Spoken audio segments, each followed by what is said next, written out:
Jadi mungkin membahasnya yang barusan aja tuh ya.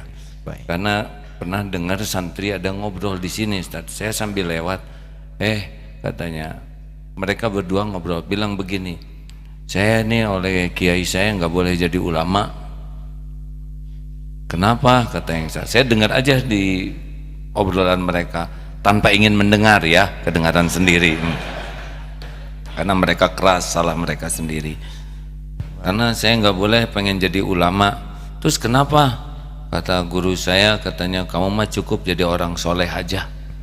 Karena kalau cita-cita jadi ulama tapi salah pengertian ulamanya, dari awal cita-citanya salah. Gimana tuh Ustaz? Saya sampai terperangah, ini hebat nih gurunya. Karena belum tentu orang menganggap ulama tuh seperti yang ulama dalam pandangan Allah. Karena mungkin ada yang dianggap ulama karena ya begitulah, ceramah, terkenal, pulangnya dapat amplop, dapat berkat dan sebagainya. Gimana sih Ustadz, ulama teh apa itu? Senang kalau beliau mah jelas, kalau saya mah coba Quran di lantai atas ambil gitu, beliau mah. Alhamdulillah ya. Ini tidak berniat mendengar tapi lengkap ceritanya. Sebab mengagumkan Ustadz. Baiklah. Baik, bismillahirrahmanirrahim. Ada saleh disebutkan tadi, ada ulama. Pertama kita kenali dulu apa itu saleh, apa itu ulama, baru kita urutkan bagaimana menjadi saleh, bagaimana menjadi ulama, lalu kita bandingkan mana yang paling unggul di hadapan Allah antara ulama dengan saleh. Saleh itu sering diartikan baik. Pak Soleh, bapak yang baik. Di dalam Al-Quran, kebaikan itu setidaknya ada 5 sampai 6 nama. Satu, ada yang disebut dengan Tayyib namanya. Tayyib, dalilnya Quran surah kedua ayat 168. Ya, paling kanan sebelah bawah di mushaf. Lantai atas ada mushaf. Yang bawahnya itu. Baik.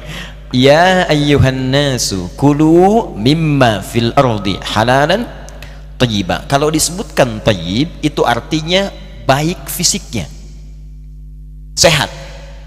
Karena itu di ayat ini diperintahkan seluruh manusia, apalagi orang beriman, jika ingin mengonsumsi makanan apapun cari yang menyehatkan.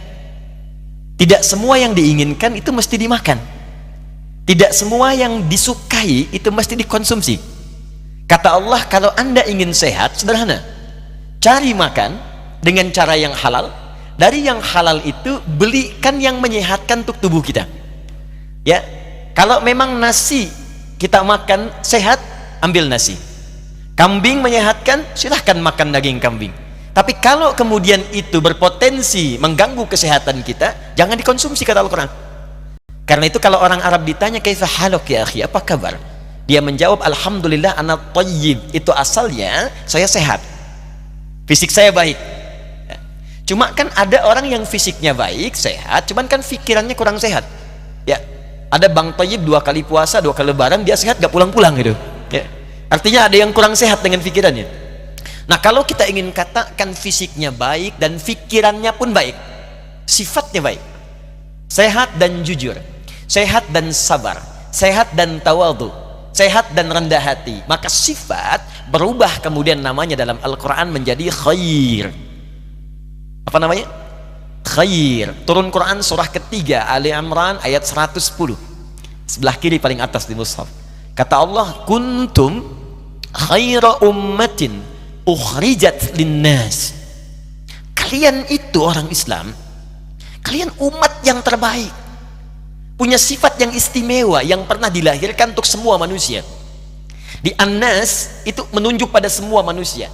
Manusia itu disebut 5 nama di Quran. Kadang Bashar 35 kali disebutkan dalam Al-Quran, itu menunjuk nafsunya. Ins 18 kali disebutkan dalam Al-Quran, menunjuk kelembutannya dan sifat nyatanya. Insan itu menunjuk aktivitasnya, 65 kali disebutkan dalam Al-Quran. Bani Adam menunjuk kepada asal mula keturunan sampai Nabi Adam, 7 kali disebutkan dalam Al-Quran. Dan An-Nas menunjuk semua sifat komunalnya tanpa kecuali, disebutkan 241 kali dalam Al-Quran. Kata Allah, kalau pernah ada manusia tinggal di bumi semuanya, tidak akan pernah ada yang punya sifat baik melebihi orang Islam. Anda bayangkan? Kebayang nggak? Belum. Orang jahiliyah itu orang paling buruk yang pernah tinggal di bumi. Diturunkan risalah Islam, turun Al-Quran, dan merubah mereka menjadi orang paling baik yang pernah hidup di bumi. Anda bayangkan, yang tadinya perampok, pembunuh, pemabuk, ya maaf, pencuri, pembegal, saking dahsyatnya sekampung begal semua. Betul, sekampung. Jadi kalau ada orang begal sekarang, dia terlambat jauh. Sudah ada dulu. Bahkan pimpinannya dikenal, Jundub bin Junadah dari desa Gifar. Di Gifar itu sekampung begal semua. Dan semua orang yang ingin berdagang mesti lewat situ. Niaga ke Yaman, ke Syam, lewat situ. Kalau nggak lewat nggak bisa nyampe. Setiap lewat store. Tak store, persekusi. Nyawa bisa hilang dieksekusi. Store. Turun Al-Quran diajarkan. Apa yang terjadi? Secara singkat pada taubat. Tukang begal Jundub datang pada Nabi, ya Rasulullah. Baru melihat Nabi, keluar kata-kata, langsung tunduk jatuh syahadat. Ausini ya Rasulullah, berikan pesan kepadaku. Kata Nabi, pulang dulu, perbaiki diri, dakwahi kampungmu. Kata beliau, sebelum pulang saya akan sampai ke depan Ka'bah, saya sampaikan terbuka keislaman saya. Kata Nabi, jangan lakukan, umat Islam masih sedikit, nanti kamu malah kesulitan. Apa jawabannya? Ya Rasulullah, saya ini membegal terang-terangan, masa syahadat sembunyi-sembunyi? Datang ke depan Ka'bah mengatakan, asyhadu an la ilaha illallah wa asyhadu anna Muhammadar Rasulullah. Ya ma'syara Quraisy, hai orang Quraisy, kalian mau apa? Dipukuli sampai pingsan. Kata Ali bin Abi Thalib karamahullahu wajhah, jangan teruskan, kalau dia wafat kita celaka karena tak bisa lewat Gifar. Akhirnya singkatnya pulang ke Gifar, secara singkat berdakwah di Gifar. Bayangkan, mantan begal belajar pada Nabi, Nabi pindah kemudian ke Yathrib jadi Madinah, tiba-tiba Madinah heboh, datang tapak kaki banyak, tok tik tuk tok tik tuk tok tik tuk. Kisah nyata. Begitu orang heboh keluar melihat, ternyata sekampung Gifar dipimpin Jundub bin Junadah radhiyallahu ta'ala anhu masuk Islam semuanya. Anda bayangkan, seorang begal mendapat ajaran Quran, didapatkan langsung merubah jadi da'i dan menghafal hadis. Teman-teman hafal hadis bangun tidur, doanya bunyinya apa? Alhamdulillahilladzi ahyana ba'dama amatana wa ilaihin nusyur. Itu siapa yang meriwayatkan? Mantan begal. Buka di Al-Bukhari nomor hadis 181. An Jundub bin Junadah wa Muadz bin Jabal radhiyallahu taala anhuma qala Rasulullah sallallahu alaihi wasallam, ya, jika bangun dari tidur ucapkan alhamdulillahilladzi ahyana ba'dama amatana wa ilaihin nusyur. Imam An-Nawawi mengambil hadis Jundub bin Junadah. Silahkan buka di Al-Arba'in An-Nawawiyah nomor hadis yang ke-18 itu. An Muadz bin Jabal wa Jundub bin Junadah radhiyallahu taala anhuma qala Rasulullah sallallahu alaihi wasallam, ittaqillaha haitsu ma kunta wa atbi'is sayyi'atal hasanata tamhuha. Yang riwayatkan mantan begal. Saking diabadikannya yang dahsyat, Allahu akbar. Disebutkan nama kampungnya untuk menunjukkan, di kampung saya ini dulu begal semua, sekarang semua jadi baik. Maka tandanya tambahkan al di depannya, ujungnya tutup dengan i. Saya dari Gifar, maka kunyahnya Abu Dzar dari Gifar, dikenal dengan Al-Ghifari. Dia Abu Dzar Al-Ghifari. Al-Ghifari itu dulunya mantan begal. Saya ngasih nama anak saya Al-Ghifari nih. Alhamdulillah. Ini Ustaz telat ngasih taunya. Tapi asa keren kan Al-Ghifari, ya nggak? Ghifari. Ada yang belum selesai. Kenapa nama itu dicantumkan? Sebagai kebanggaan. Maaf gaji ini, Bapak belum tahu ilmunya. Ya, semoga Allah ampuni Bapak ya. Ada yang belum selesai. Jadi dicantumkan itu sebetulnya ingin memberikan pesan. Dulu kota kami ini terbelakang, kelap. Tapi setelah datang cahaya Islam merubah sifat kami dan jadi kebanggaan. Akhirnya kota itu dibanggakan dengan kemuliaannya dan jadi inspirasi menjadi nama orang di kemudian hari, termasuk tadi alhamdulillah. Haji nggak jadi, minta maafnya. Ditambah al di depannya, ujungnya i, itu sudah rumus. Ya, Imam Al-Bukhari namanya Muhammad dari Bukhara. Di beliau nama aslinya Muhammad, punya bapak Ismail, kakeknya Ibrahim, kakek buyutnya Al-Bardizbah, yang buyutnya Al-Mughirah, tinggal di kecamatan Ju'fah, Kabupaten Bukhara, Provinsi Khurasan, negara Uzbekistan sekarang. Ya. Kalau jadi Aagim gimana? Aagim Boleh Aagim Al-Geger Al-Geger Kalongi ya. Al-KPDAI ya, Al-Jawa Barati, Ad-Darut Tauhidi ya. Kembali sifat. Jadi kalau di Indonesia ini ada orang Islam, itu mesti lebih baik sifatnya. Khairul ummah. Tampilkan, ya mantan begal aja jadi baik kok. Nah, kalau sifat berubah jadi sikap, maka berubahlah namanya dari khair jadi ma'ruf. Pertama apa tadi? Tayyib. Tayyib. Kemudian Khair. lalu sekarang Ma'ruf. Jujur itu sifat. Tapi kalau disogok kemudian dia menolak, itu sikap namanya. Sedang bekerja, Pak tolong tanda tangan. Lihat, ini nggak benar ini. Saya nggak mau tanda tangan. Jadi saya jadi tahiyat, nggak mau maksiat. Nah, itu ma'ruf namanya. Balik lagi orangnya, Pak sudah diperbaiki. Bagus. Kok nggak beda? Fee-nya Pak dari 100 juta jadi 1 miliar. Kamu ini bagaimana? Perbaiki, tapi sebentar, saya istikharah dulu misalnya. Nah, itu setengah huruf. Ma'ruf sifat yang berubah jadi sikap. Khair sifat, jujur sifat, anti sogok sikap. Sabar sifat, dicela membalas dengan yang baik sikap, itu ma'ruf. Karena itu khair dan ma'ruf sering disatukan dalam Al-Quran. Contoh Quran surah ketiga Ali Imran ayat 104. Waltakum minkum ummatun yada'una ilal khair wa ya'muruna bil ma'ruf. Tapi apakah semua sikap baik itu dikerjakan karena Allah? Belum tentu. Non muslim banyak yang jujur. Non muslim banyak yang suka berderma, bantu. Ada yang bantu bangunan, bantu bikin jalan dan sebagainya. Tapi apakah perbuatannya dikerjakan karena Allah? Belum tentu.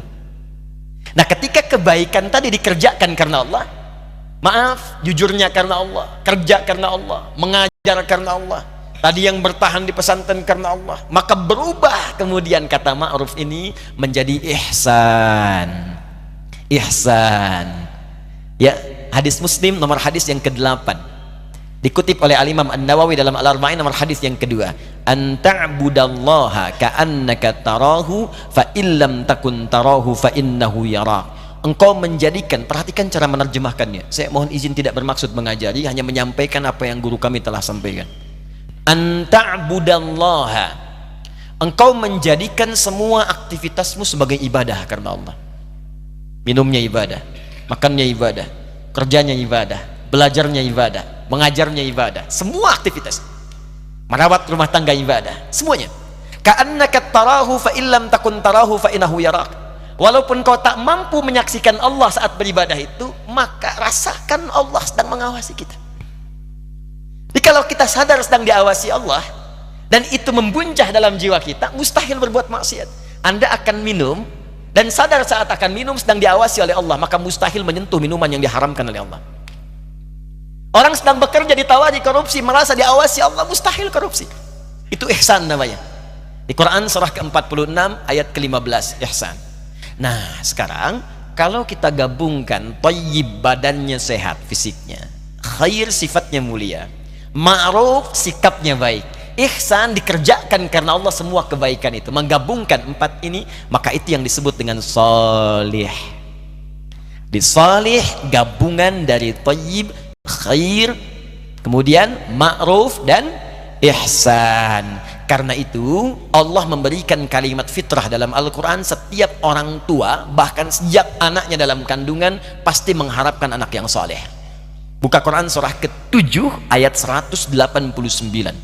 Perhatikan pertengahan sampai ujung ayatnya. Falamma taghasyaha hamalat hamlan khafifa famarrat bi falamma athqalat da'awallaha rabbahuma la in ataitana salihah lanakunanna minasyakirin. Ketika suami istri mulai bergaul, istrinya mengandung kandungan ringan sampai berat, maka fitrahnya akan mulai berdoa kepada Allah, suami dan istri, ya Allah, mohon jadikan anak lahir nanti anak yang salih.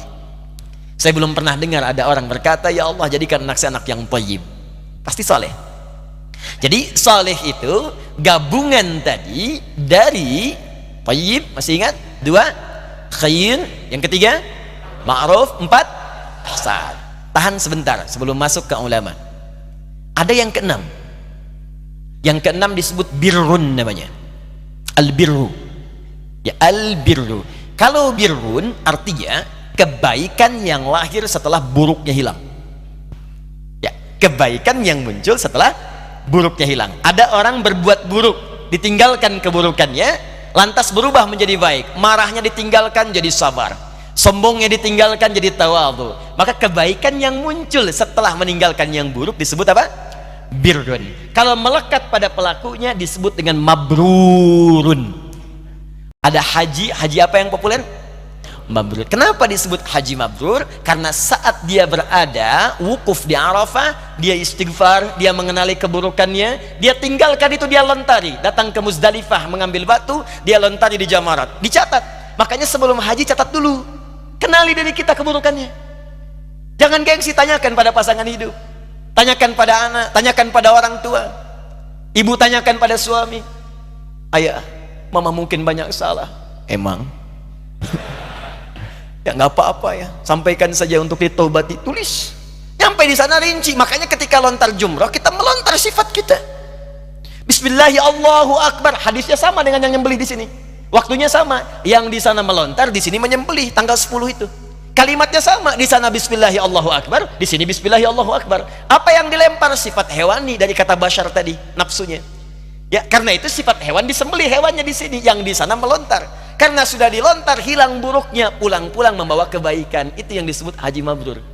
Haji mabrur itu haji yang bisa menepikan sifat buruk dan berubah menjadi baik di kemudian hari.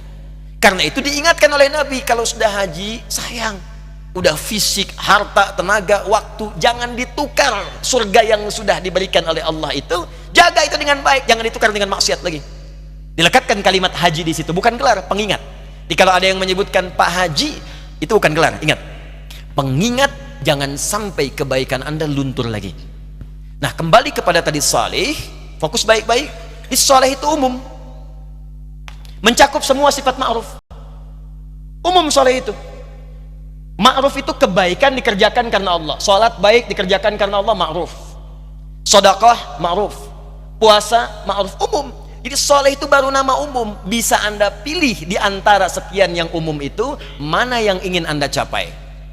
Contoh, Bapak Ibu ingin soleh, pilihannya amalan apa yang ingin dipilih oleh Anda? Dibentangkan oleh Quran. Mau jadi ahli puasa? Boleh. Ahli tahajud? Boleh. Ahli sedekah? Boleh. Dibuka 8 jenis kurang lebih oleh Al-Quran, disetarakan dengan 8 pintu surga. Jadi surga akan dimasuki oleh orang-orang soleh dengan beragam amalan-amalan yang dikerjakan saat di dunia. Baik, karena itu amalnya disebut amal soleh. Buka Quran surah kedua Al-Baqarah ayat ke-25, paling kanan sebelah atas di mushaf. Ini kalimat surga pertama disebutkan dalam Al-Quran. Wabashshiril ladzina amanu wa amilus salihat anna lahum jannatin tajri min tahtihal anhar. Berikan kabar gembira pada orang beriman yang telah mengoleksi amal-amal soleh. Dia diberikan kabar gembira, aku siapkan beragam jenis surga untuknya. Anda tanya, ya Allah, amal apa yang harus kukerjakan sehingga aku bisa mendapatkan surga itu? Dirinci oleh Quran, dibagi 4 bagian. Pertama, ada amalan yang saat Anda kerjakan ke surganya bersama para nabi, semua nabi yang pernah tinggal dan bertugas di bumi. Itu ada di Quran surah keempat ayat ke-69. Ada kalimat solehnya. Wa may yuti'illaha war rasula fa ulaika ma'al ladzina an'ama Allahu 'alaihim minan nabiyyin was-siddiqina wasyuhada was-salihin. Amalannya apa? Ikuti semua sunnah Nabi. Keluarkan dari bangun tidur sampai tidur lagi. Bangun tidur bagaimana cara Nabi bangunnya? Buka Abu Dawud nomor hadis 1367 misalnya.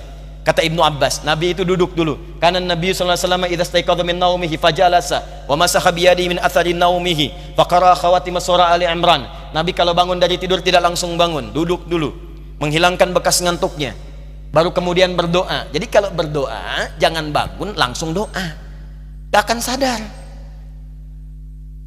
Sadarkan dulu. Dan itu pun kadang butuh waktu.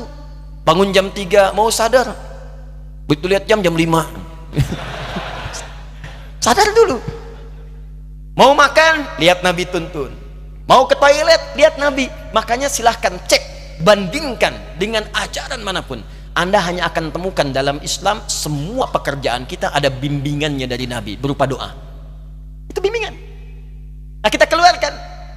Ada amalan soleh yang kedua, mohon izin, maaf, surganya di level yang kedua, di taman surga.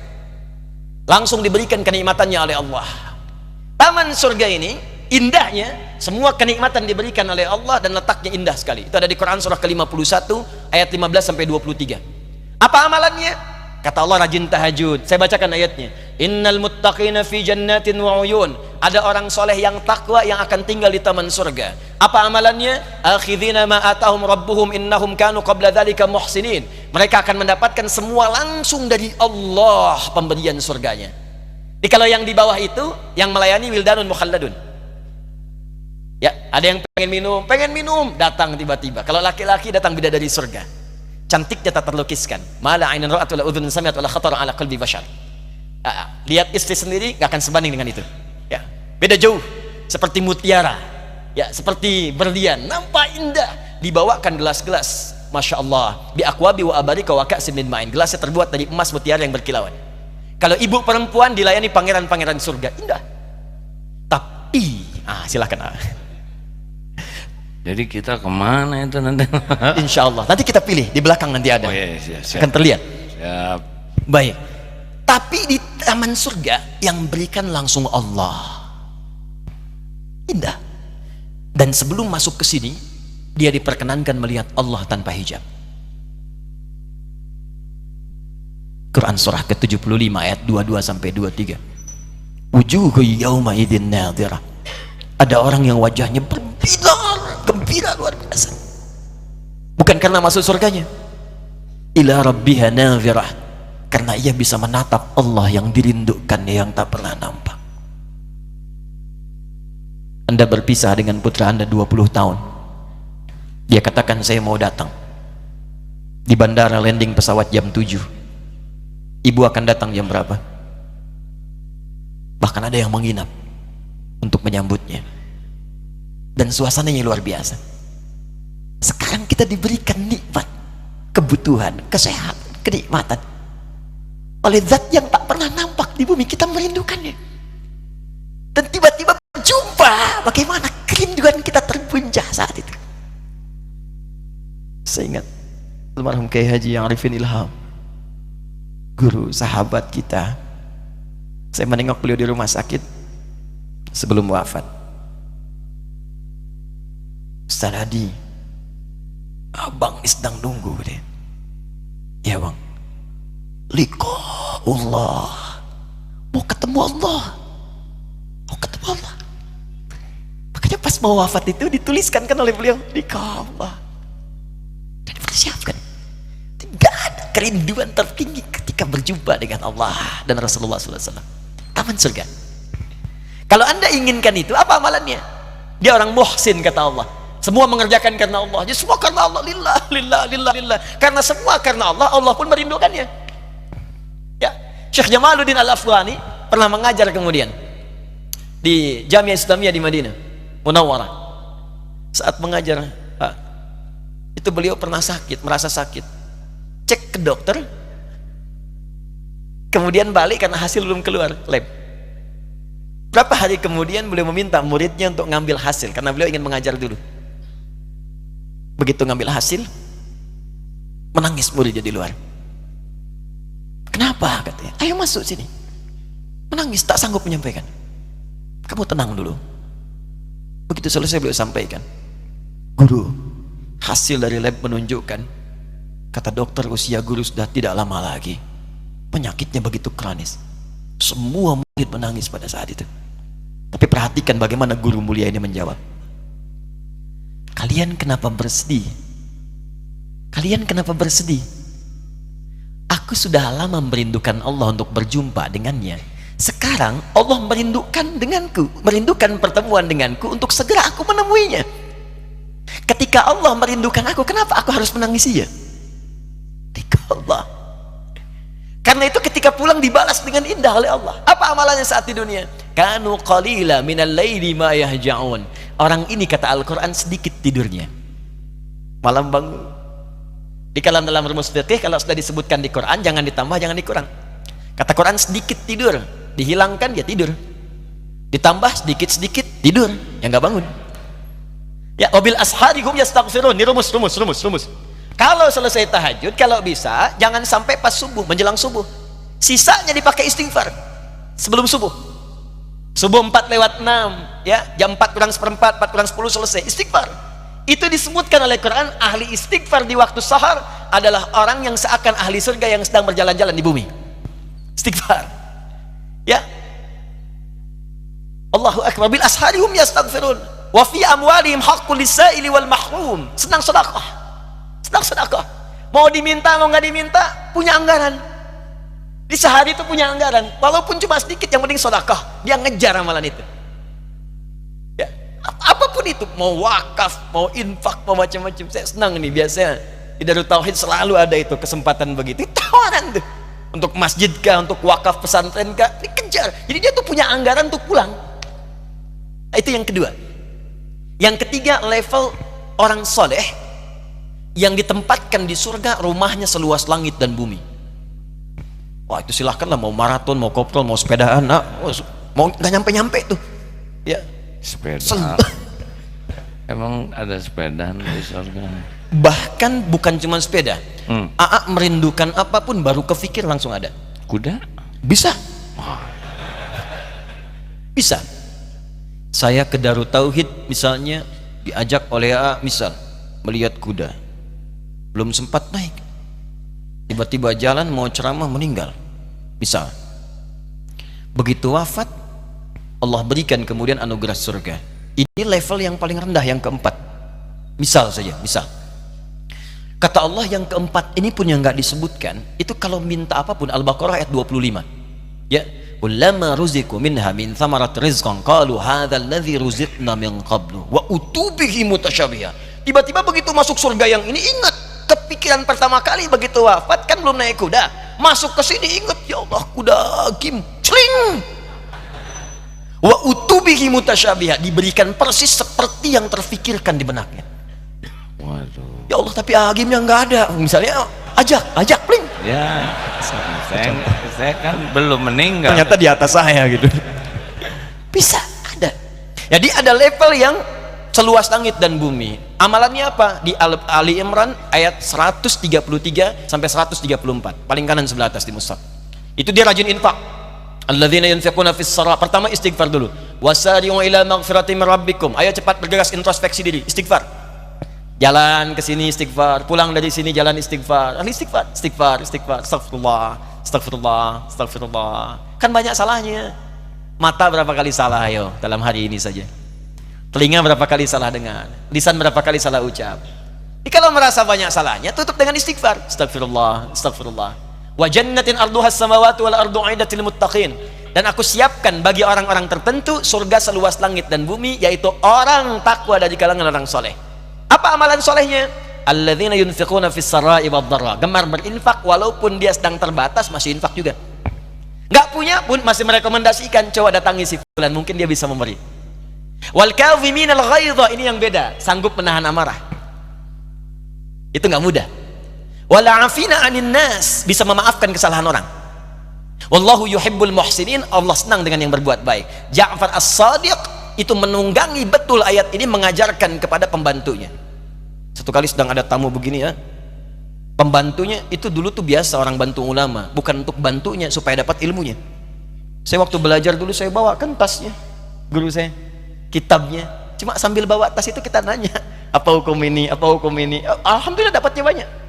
Ini jadi pembantunya masuk. Satu kali beliau bawa minuman, begitu sedang duduk dengan tamu, jatuh kemudian gelasnya tumpah di jubahnya. Berubahlah wajahnya Ja'far itu. Sedangkan Allah Imam Ja'far itu termasuk yang lembut, cuma wajah berubah. Pembantunya cerdas. Apa kata pembantunya? Wal kadhiminal ghaidha. Dibacakan ayat tadi. Penduduk ahli surga bisa menahan amarah. Kata Ja'far, saya nggak marah. Tapi kan ada tamu, boleh jadi tamu pulang belum ngasih maaf. Diteruskan ayatnya, wal afina anin nas, juga memaafkan kesalahan orang. Apa itu angka? Saya maafkan.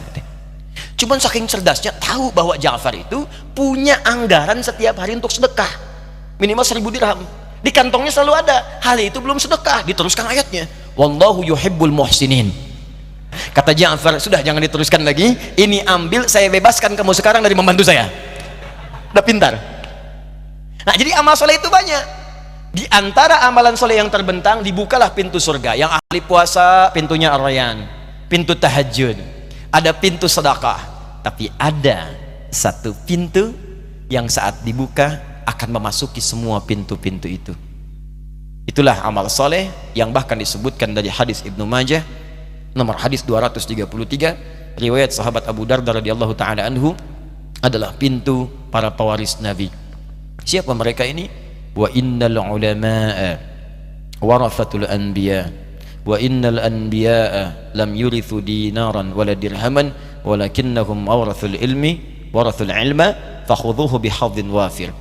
Sungguh para ulama itu adalah pewaris Nabi, dan sungguh para nabi itu tidak pernah mewariskan materi, dinar, dirham. Ini isyarat dalam Al-Quran, ulama yang benar itu ulama yang orientasinya bukan materi. Jadi saya sangat bahagia tadi cerita di awal, diarahkan, Allah ingin arahkan kepada yang lurus, baik kita semua, karena godaan gak mudah Pak Bu. Lebih tahu dan lebih banyak pengalaman dibanding kami, banyak godaannya. Saya dari dulu, guru saya sudah menyampaikan sebelum datang ke Indonesia, dari godaan amplop di sini. Saya mengajar di Libya, dan saya diangkat jadi amir khutbah usia 26 tahun. Kalau di sini ketua majelis ulama lah, jadi saya berhak menentukan siapa yang khutbah di sana, dan semua yang khutbah mesti laporan dulu ke saya untuk bikin teks, saya periksa. Dan nggak ada kasih amplop di sana, pemerintah yang berikan. Ya, pulang ke sini muncullah amplop. Itu yang repot. Makanya pertama kali Nabi diingatkan ketika beliau ditugaskan untuk berdakwah, jangan sampai orientasi materi, wala tamnun tastakfir. Jangan kamu ngasih untuk mendapat yang lebih banyak. Sekarang amplop aja istilahnya udah pakai istilah ilmu hadis. Kalau amplopnya tebal, bagus, ini sahih. Amplop tipis, dhaif. Tipis tapi banyak, sahih li ghairihi. Gak dikasih amplop, maudhu'.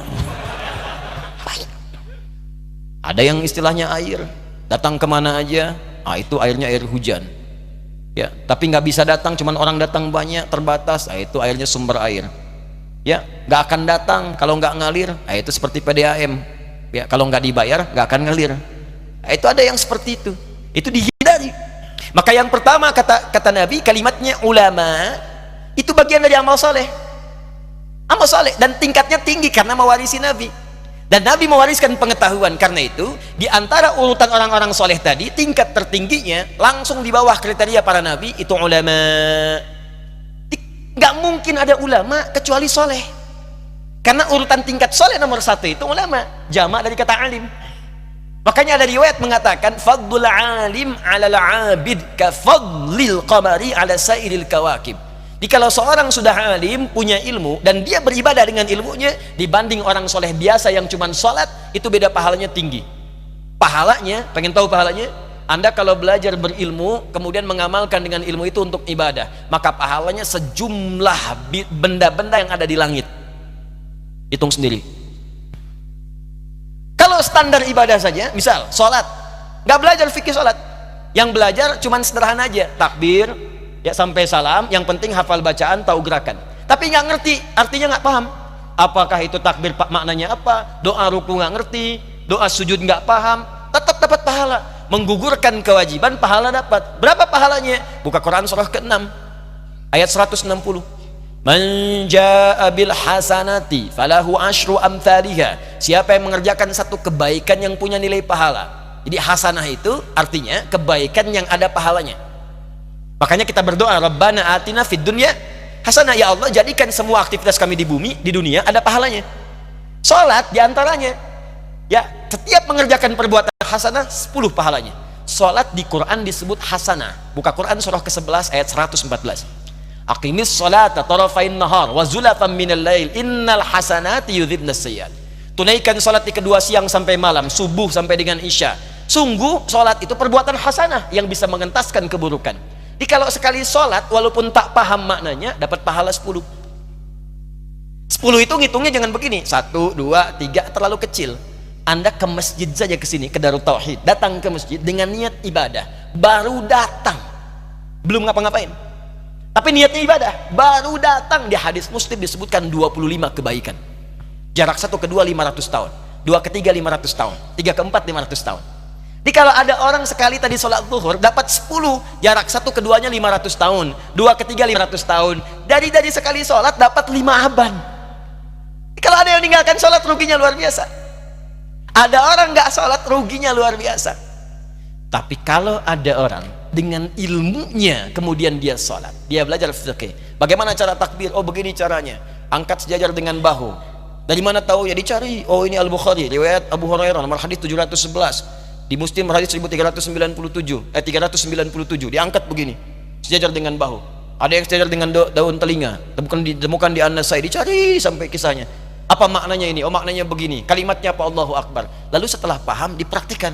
Itu pahalanya bedanya, itu kata Nabi sejumlah seluruh benda langit yang ada di langit, di semesta. Kalikan 10 tadi. Saking dihargai ya. Alim. Jadi ulama itu orang soleh tingkat tertinggi.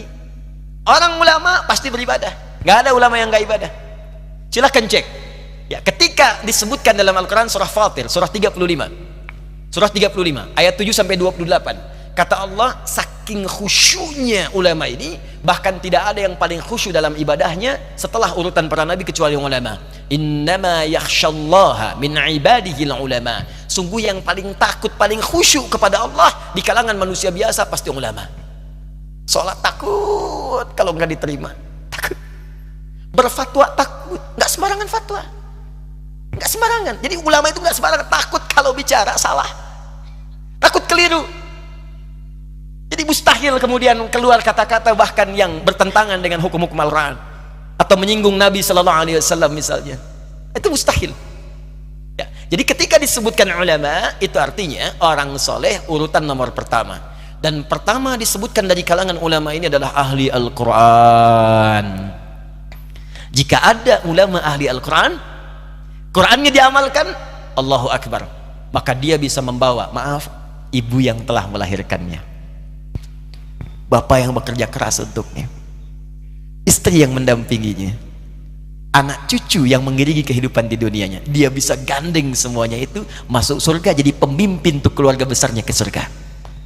Itu ada di Quran surah ke-13 Ar-Ra'du ayat 23 sampai 24. Dan dia diperkenankan membawa keluarganya ke semua pintu surga, disambut oleh semua malaikat sebelum menempati surga tertinggi yang telah disiapkan. Jannatu 'adnin yadkhulunaha wa man salaha min abaihim wa azwajihim wa dhurriyyatihim wal malaikatu yadkhuluna 'alaihim min kulli bab salamun 'alaikum bima sabartum fa ni'ma uqbad dar. Ada orang, kata Allah, di antara hambaku akan masuk ke dalam surga Aden, dia menggandeng orang tua yang telah berjasa mendidiknya menjadi ulama, ahli Quran. Tahu dari mana ahli Quran? Ditafsir di Quran surah Fatir ayat 33-nya, 32 sampai 33. 33 kalimat yang sama. Di 32-nya ahli Quran, "Tsumma awrasnal kitaba alladziina astafaina min ibadina." Kami wariskan Al-Quran kepada hamba-hamba terpilih yang kami pilih. 33-nya Allah, jannatu adnin yadkhulunaha yuhallawna fiha min aswabir. Ada orang ahli Quran akan masuk surga, di sini diberikan perhiasan dulu oleh Allah, dikasih jubah, dikasih gelang-gelang emas, diperkenalkan pada seluruh penduduk langit dan bumi. Di At-Tirmidzi nomor hadis 2015, diundang orang tuanya, diberikan mahkota khusus, dipakaikan di kepala kedua orang tuanya. Ini orang tua hebat, diwisuda oleh Allah. Orang tua hebat diperkenalkan pada penduduk langit dan bumi yang bisa sabar mendidik anaknya jadi ulama. Maka ibunya digandeng yang telah melahirkannya, bapaknya digandeng, anak istri ikut di belakangnya masuk, disambut oleh semua malaikat di setiap pintu surga. Kata malaikat, salamun alaikum bima sabartum. Bentuknya jamak, kum, menunjuk pada orang tua juga. Diucapkan selamat bapak ibunya, ibu bapak selamat ya, sabar saat mendidik anak anda, sabar, sabar bu, masukin pesantren sabar. Jadi arsitek banyak bu, ke ITB jadi insya Allah insinyur, ke IPB jadi ahli pertanian, ke UI, ke Undip jadi dokter, banyak. Jadi ulama itu susah, makanya sabar. Anak mengeluh di pesantren, sabar, didik jadi ahli Quran dari awal, mulai membaca, menghafal pelan-pelan. Yang dilihat oleh Allah bukan hasilnya bu, ikhtiarnya. Itu beruntungnya kita. Di mungkin saat ibu mendidik, ibu wafat, jadi ibu Saat anak dididik mungkin wafat, jadi Pak. Yang dilihat bukan hasil. Dia gandeng tuh, keluarganya semua masuk. Allahu Akbar. Diberikan mahkota, masuk. Dan dimintakan langsung oleh Allah. Iqra waqar, fa inna akhira qiraatika akhira manzilatika. Sekarang silahkan bacakan Quran yang biasa engkau bacakan saat di dunia. Tempat tinggalmu adalah akhir dari bacaanmu. Digandeng naik ke atas. Allah, tidak ada yang paling indah. Makanya ketika ada yang mengatakan jadi ulama, jadi. Saya katakan pada ibu saya, bahkan Allah akan turunkan saat di dunia. Ayah saya meninggal saat saya masuk pesantren. Dan baiknya saya rasakan luar biasa. Beliau mengajar di musalla kecil dulu, sekarang jadi masjid. Itu saya selalu dibawa. Beliau mengajar, saya tidur. Sekarang gantian saya mengajar, beliau tidur. Dan kadang dipangku, gendong sampai pulang. Saya pernah sengaja pura-pura tidur untuk ingin tahu apa yang dikerjakan ayah saya di jalan. Jaga betul supaya nggak bangun. Begitu saya disimpan di kasur dan bangun, diajak bercanda. Saya mau masuk pesantren, beliau nggak sempat ngantar. Saya bertemu, beliau menangis, peluk saya, minta maaf, nggak bisa ngantar ke pesantren. Saya belum mengerti apapun saat itu. Saya bertekad, insya Allah saya belajar dengan sungguh-sungguh. Sepekan 2 pekan saya dapat panggilan pulang. Saya tanya pada kakak saya yang ikut, sekarang ada di sini, di mana ayah? Beliau nggak jawab. Sampai di Bandung, paman saya, beliau sekarang Sekom MUI Jawa Barat, langsung menyampaikan, nampaknya nggak akan terkejar sampai sana, mungkin sudah dimakamkan. Saya ngerti, paham saat itu bahwa beliau telah wafat. Maka saya pulang. Maghrib saya sampai, saya dapati ibu di ruangan tengah. Saya datangi, saya menahan tangis, tidak menangis sedikit pun untuk membahagiakan ibu saya. Saya datang, saya peluk, saya temani tidurnya. Itu pertemuan saya dengan ayah saya terakhir di mimpi. Saya bermimpi melihat sudah pakai kemeja, tersenyum, mendadahi saya. Sudah. Besoknya saya cari ke kamar, ternyata Allahu Akbar, apa yang selama ini saya pelajari di pesantren, kitabnya sudah ada di kamar semua, sudah disiapkan. Saya menangis saat itu. Saya bawa mushaf. Jadi bapak saya, ayah saya, itu bajunya pun saat wafat dibagikan kepada sahabat-sahabatnya. Bajunya, kitab-kitab ini dibagikan. Ibu saya menunjukkan kemudian ada jam yang nanti nak pakai. Saya bilang simpanlah. Saya bawa mushaf. Dengan mushaf itu saya duduk di ruangan tengah, saya menghadap ke kiblat dan saya mohon kepada Allah, ya Allah, saya tak punya kemampuan lagi membahagiakan ayah saya saat hidup di dunia, tapi mohon jadikan setiap huruf dalam Al-Quran ini, ya Allah, pahalanya mengalir untuk ayah saya. Begitu saya bacakan saat itu, tak bisa saya berhenti, dan tiba-tiba langsung masuk ayatnya, artinya, posisinya, nomornya, gak pernah berhenti, masuk. Saya bertekad ingin berbuat baik. Puncaknya saya sekolah. Ibu, ya Allah, saya ingin berbakti pada ibunda saya. Anda tahu apa yang terjadi? Demi Allah saya katakan, ketika Anda bersabar, ibu saya, Bu, Pak, itu krisis 97 Pak.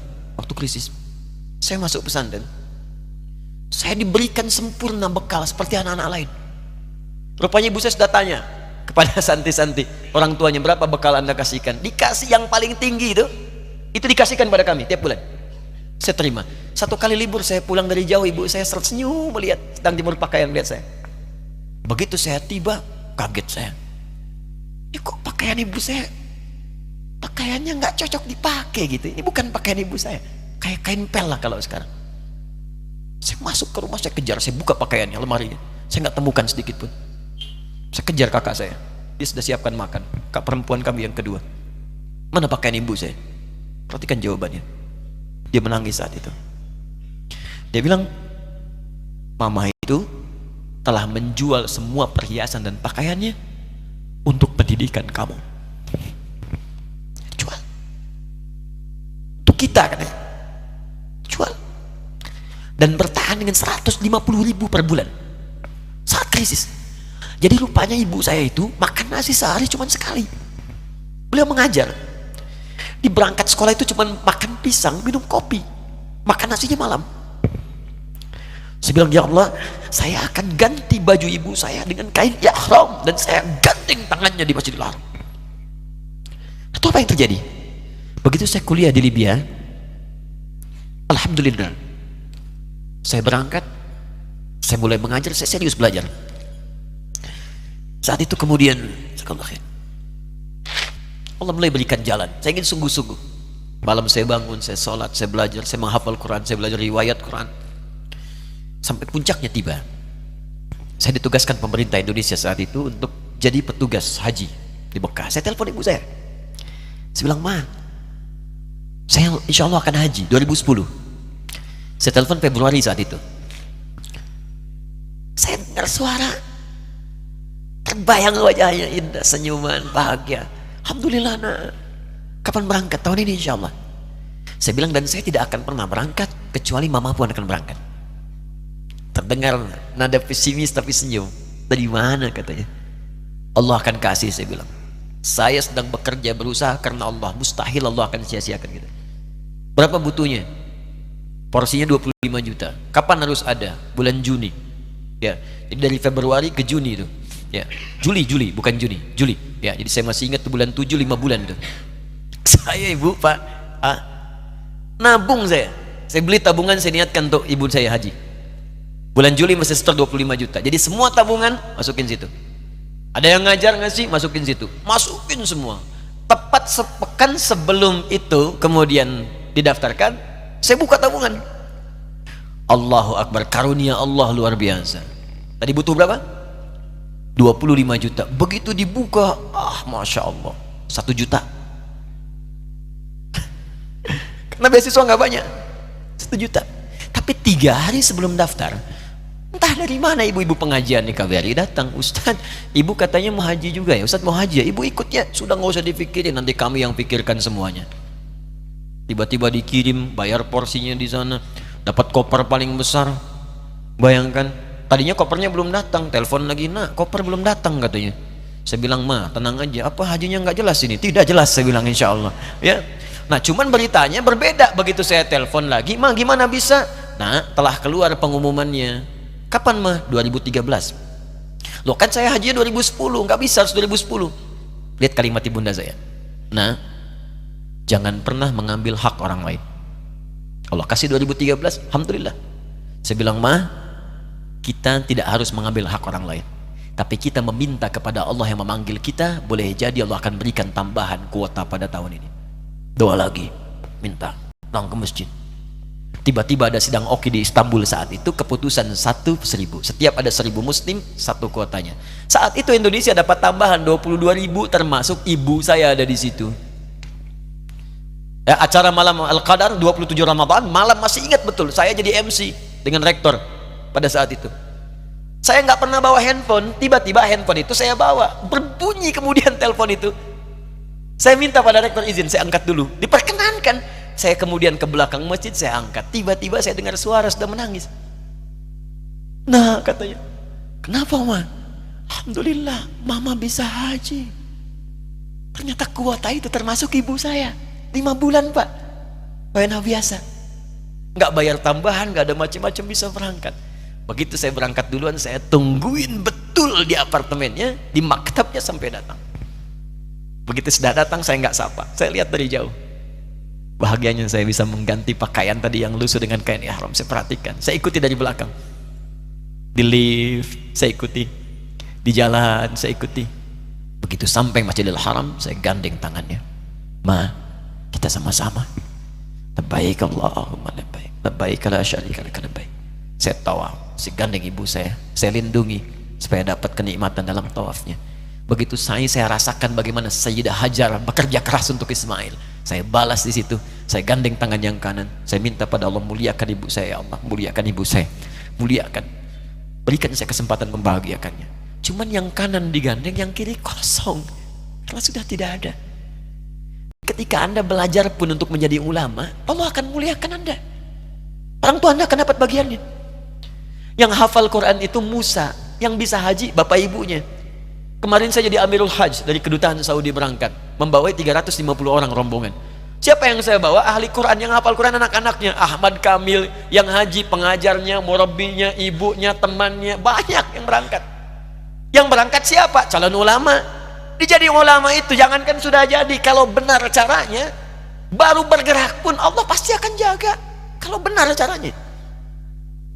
Di satu pertanyaan tadi, pilih mana orang soleh atau ulama? Jangan pisahkan, karena jadi ulama itu adalah tingkat tertinggi bagian dari orang soleh. Jadi mesti ada yang jadilah di keluarga. Pilih satu, mungkin ahli Quran, kedua ahli hadis, yang lain dunia, tapi dunia diniatkan membantu ibadah. Jadi arsitek buat bangun masjid, bangun pesantren, pahala banyak. Insya Allah akan dibuka oleh Allah. Insya Allah. Ada kurang lebih begitu ya. Satu pertanyaan tadi, ya, apa beda antara orang soleh dengan ulama? Wallahu ta'ala alam bissawab. Hati saya sedih. Yang pertama, menyimak perjuangan orang tua Ustadz, Masya Allah. Semoga ayah jadi ahli surga, ibu pun dimuliakan dunia akhirat. Tapi dari tadi saya sedih sekali.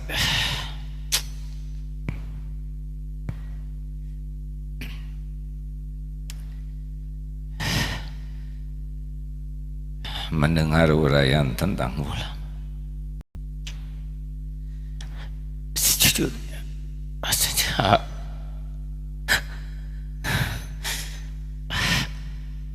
sepertinya jauh sekali dari yang Ustaz sampaikan tadi. Saya Quran belum mengerti, jangan kenapa bahasa Arab juga tidak fasih. Ilmu kitab jauh. Gimana Ustaz? Nggak kepikir punya posisi seperti sekarang ini. Tapi kalau kriteria ulama seperti tadi,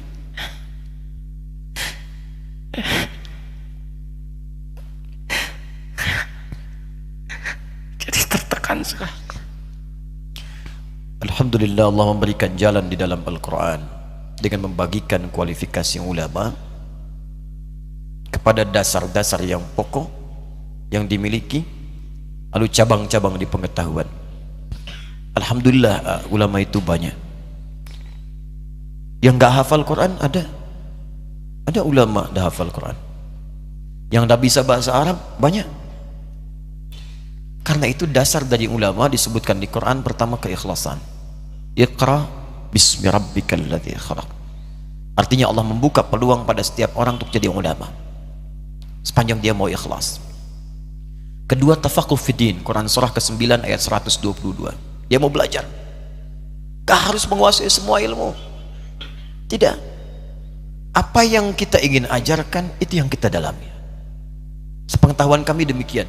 Saya pernah dinasehati profesor kami saat di Libya, semoga Allah muliakan beliau. Nah, kata beliau, kalau engkau belajar satu ilmu dan engkau dalami, titiknya begini. Tapi kalau engkau ingin kuasai semuanya, maka beliau membuat lingkaran. Engkau tidak akan mendapatkan apapun, kosong. Itulah hikmahnya Allah jadikan bahkan para imam mazhab ada 4. Karena ternyata setiap 4 itu melengkapi satu dengan yang lainnya.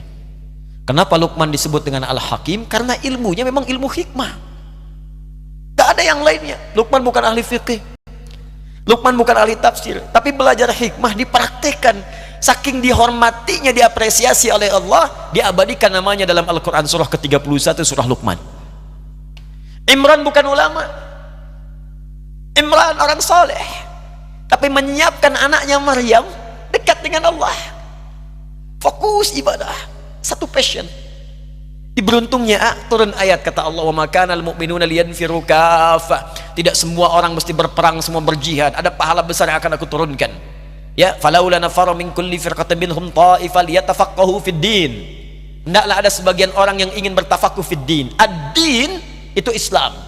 Quran surah ketiga ayat 19. Inna dina indallahil Islam. Islam pun dibagi lagi di hadis Muslim. Ya, pertama, al-Islamu an tashhada an la ilaha illallah wa anna Muhammadar Rasulullah. Orang Islam itu bersyahadat, syahadat ada ilmunya. Quran surah ke-47 ayat 19. Fa'lam, mesti punya ilmu annahu la ilaha illallah, untuk bisa menguatkan tauhid kita bahwa tidak ada Tuhan selain Allah. Ilmunya disebut dengan ilmu tauhid. Ada ulama yang fokus di tauhid saja. Bisa ambil itu, dalami. Ada yang mengajarkan tauhid aja, tauhid sampai kuliah. Ada yang dulu tuh nggak ada kampus, nggak ada apa-apa, ada yang fokus ke situ aja ngajarnya tauhid. Yang dibahas gak banyak-banyak. Kata Abdurrahman As-Sulami, ini hadis yang sangat populer di Al-Bukhari, nomor hadis 4719. Al-Bukhari menerima dari Hajjaj bin Minhal, Hajjaj bin Minhal menerima dari Syu'bah, Syu'bah menerima dari Alqamah bin Marthad, Alqamah bin Marthad menerima dari Sa'ad bin Ubaidah, Sa'ad bin Ubaidah menerima dari Abu Abdurrahman As-Sulami, Abu Abdurrahman As-Sulami menerima dari Utsman bin Affan dan Ali bin Abi Thalib radhiyallahu taala anhuma dari Nabi sallallahu alaihi wasallam. Hadisnya, khairukum man ta'allamal Qur'ana wa 'allama. Kalau anda ingin jadi orang baik, kata Nabi, belajar Quran dan amalkan. Tapi kata Abu Abdurrahman As-Sulami, lihat komentarnya, akhadtul Qur'ana an qaumin, saya belajar Quran dari kalangan sahabat yang banyak, dan saya tidak dapati mereka itu kebanyakan semua hafal Quran. Sahabat kebanyakan mereka, kata Abu Abdurrahman As-Sulami, ngapalin 5 ayat diamalkan, ngapalin 10 ayat diamalkan, dan gak semuanya jadi ulama. Mengamalkan apa yang ia pelajari sesuai passionnya. Ada ulama di bidang tijarah, bisnis, Utsman bin Affan, Abdurrahman bin Auf. Ada yang di bidang hukum, ya, Abdullah bin Abbas di tafsir, Abdullah bin Umar di fiqih. Fokusnya, passionnya. Kemudian nanti ada fikih sholat, waktu qimah sholat, ahli di bidang fikih. Ada tauhid, ada fikih, ada usul fikih. Alhamdulillah, Allah karuniakanlah di tauhidnya. Bukankah Nabi pertama buka pesantren tauhid, Darut Tauhid, ya kan? Di Mekah itu kan Darut Tauhid. Allah alhamdulillah punya 400 meter di awalnya. Nabi mungkin 40 kali 40 nggak nyampe.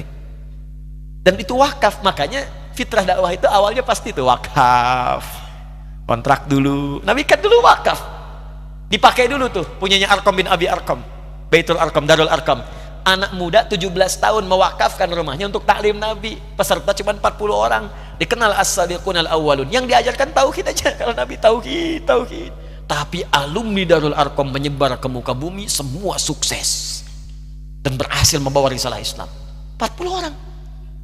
Hebatnya di situ, kalau ikhlas dekatkan oleh Allah. Datang Abu Bakar, bagian donaturnya. Datang Utsman lagi, dikenalkan orang-orang hebat. Maka di situ jadi donasi kuat.